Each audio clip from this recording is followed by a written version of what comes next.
nous avons besoin d'un sursaut national. Nous sommes à une phase de l'histoire de notre pays où on doit pouvoir mettre de côté même les chapelles politiques pour nous ressaisir et dire qu'est-ce qui nous arrive. Comment se peut-il que un des pays phares de l'Afrique au cours des années 60, 70, 80 soit aujourd'hui à la traîne, puis en pleine déliquescence, non pas seulement économique et sociale, mais dans son tissu social. On a réussi à fractionner même les lions indomptables. Et ça, ce n'est pas acceptable. Nous sommes là pour dire donc, réveillons-nous, ressaisissons-nous, remettons notre pays sur les rails. Il sera toujours temps de faire la politique politicienne si on veut. Mais la situation est grave. Et que l'on ne vous trompe pas. Si vous prenez les chiffres, vous êtes à Washington, la Banque mondiale n'est pas loin, le FMI. À la limite, vous n'avez même pas besoin de nous pour avoir les données sur la situation économique et sociale du Cameroun aujourd'hui. J'écoutais tout à l'heure un groupe d'experts économistes nous dérouler un tableau comparatif de la situation du Cameroun et de la Malaisie. Le Cameroun, en 1960, avait le même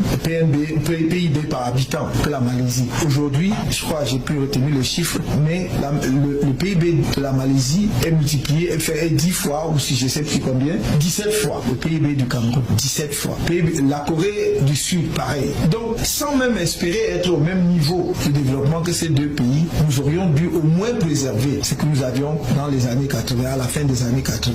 Et même cela, nous n'avons plus. Donc, ce n'est pas, je ne sais quelle sorte de critique, vaine critique pour la critique, que l'on s'attaque à ce que le régime actuellement en place fait au Cameroun. C'est un désastre. Je crois qu'eux-mêmes, je ne sais pas, il va falloir qu'à un moment donné, ils se secouent un peu pour se réveiller, pour réaliser qu'ils sont en train de mener le pays à la catastrophe. Ça n'est bon pour personne. Que l'on ne vous trompe pas en parlant de « je suis originaire de » non, c'est tout le Cameroun qui souffre. Quand vous allez à l'hôpital, on ne fait pas de distinction. Quand j'ai entendu ces fumisteries, le tribalisme ou l'ethnisme, je dis où on est. Lorsque vous allez à l'hôpital, vous demandez le nom de l'infirmière ou son identité, vous remettez votre santé entre ses mains. Il ou elle peut être originaire de n'importe quelle région. Mais on veut vous faire croire que désormais, vous devez savoir d'où vient l'infirmier ou l'infirmière ou le médecin pour être sûr qu'il vient bien de votre région et que votre santé donc sera sauve. Ça n'a pas de sens.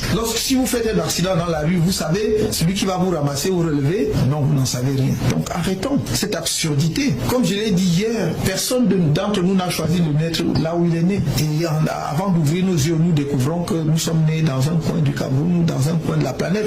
On aurait pu naître au pôle Nord ou ailleurs. Ce qui importe, c'est de regarder chaque être humain avec le respect qui lui est dû en tant qu'être humain, de respecter sa dignité. Et si vous avez des griefs contre lui, d'avoir ces griefs sur la base de son comportement et non pas de préjugés grégaires. Il n'y a pas de communauté parfaite, il n'y a pas de pire communauté dans l'absolu. On trouve ce qu'il y a de bien et de meilleur dans toutes les communautés humaines. Et seul cela doit guider notre comportement vis-à-vis des autres. Le jour où nous allons comprendre ça et que nous allons nous mobiliser en tant que collectivité nationale exceptionnellement dotée du point de vue des ressources humaines, alors je vous ai dit, nous aurons 10 ans pour changer la face du Cameroun, pas plus. 10 ans, vous ne le connaîtrez plus. Je le dis parce que nous travaillons là-dessus tous les jours. Dès le premier jour J1, lorsqu'on sera en capacité de gouverner le Cameroun, vous verrez qu'on déroulera le programme. On n'arrivera pas pour tâtonner, pour demander par quel bout on commence. Donc je voudrais que vous soyez confiants pour terminer, que vous soyez confiants, que personne ne vous fasse douter. Nous allons passer encore par des moments difficiles parce que évidemment, ceux qui sont, tirent avantage de la dictature, de l'absence de vision, vont tout faire pour ne pas perdre les privilèges. J'allais dire, c'est tout à fait dans l'ordre naturel des choses. Mais nous devons être conscients de cela et organiser justement le combat politique en conséquence. Ce dont vous devez être sûr, c'est que ça peut encore durer, ça peut être encore difficile, mais nous allons atteindre le but. Et rien nous divertira par rapport à cet objectif. Pour construire un Cameroun nouveau, bon pour tout le monde, y compris pour ceux qui le détruisent aujourd'hui. C'est cela notre engagement et c'est ça notre vision du Cameroun. Nous avons un rôle particulier dans l'histoire de l'Afrique et je crois que les décennies à venir vont vous montrer ce rôle particulier que le Cameroun a. Je vous remercie et je suis entièrement avec vous. Bonjour les enfants, c'est papa. Mon mur est un asile psychiatrique à ciel ouvert et ma salle d'attente est toujours bondée. Bienvenue à la clinique les enfants. Lui, c'est Maurice Kamto. Lui, il s'appelle Maurice Kamto. C'est mon patron. Il y a plein de gens qui me téléphonent tous les jours. Valsero, c'est maintenant que Maurice Kamto doit parler. Pourquoi Maurice Kamto ne dit rien? Appelle-le, fais ceci, fais cela. Il faut que Kamto parle. Patati, il parle. Il a parlé. Il n'a pas parlé aujourd'hui. Il a parlé depuis longtemps. Il a tout expliqué, il a tout organisé, il a tout pédagogiqué. Il a tout mis pièce par pièce. Il a hurlé dans le désert. Mais il a construit des consciences. Mais il a construit des consciences. Pas des consciences à qui il dictait la volonté. Non. Il a construit des consciences autonomes, capables elles-mêmes de choisir ce qui est bien ou ce qui est mauvais. De savoir faire la différence entre le bien et le mal. Il a construit des hommes libres. Aujourd'hui, il ne peut plus se permettre de parler. Parce que parler, c'est se répéter. Parler serait comme se répéter. Alors, je les fais parler. Pour que toi, tu partages. Pour que toi, tu partages, je les fais parler à ceux qui me disent, qui m'appellent pour me dire que c'est le moment où Maurice Kamto doit dire quoi, où il doit X, il doit dire Y et tout. Je dis, là, il a parlé. Et si j'ai une doléance à vous demander, c'est que parfois, il faut laisser Maurice Kamto. À un moment donné, c'est un être humain. C'est un être humain qui a besoin de reconstruction.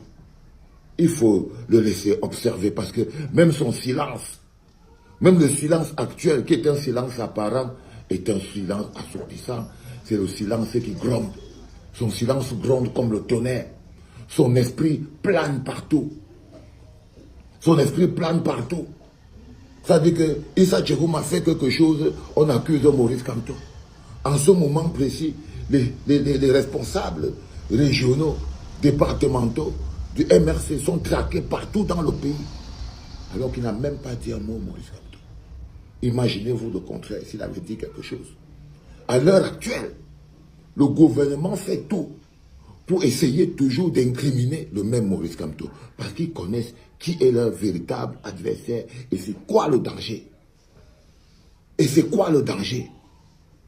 Même là, parfois, tu vois Moula qui est là-bas à la télévision, il parle des affaires de l'élection et tout. C'est toujours le gars du RDPC qui va dire toujours au mec du FNC, c'est que laisse tomber. Vous êtes arrivé là, c'est parce que vous avez profité de Maurice Kamto et tout. Parce qu'eux, ils savent ce qu'ils ont écarté.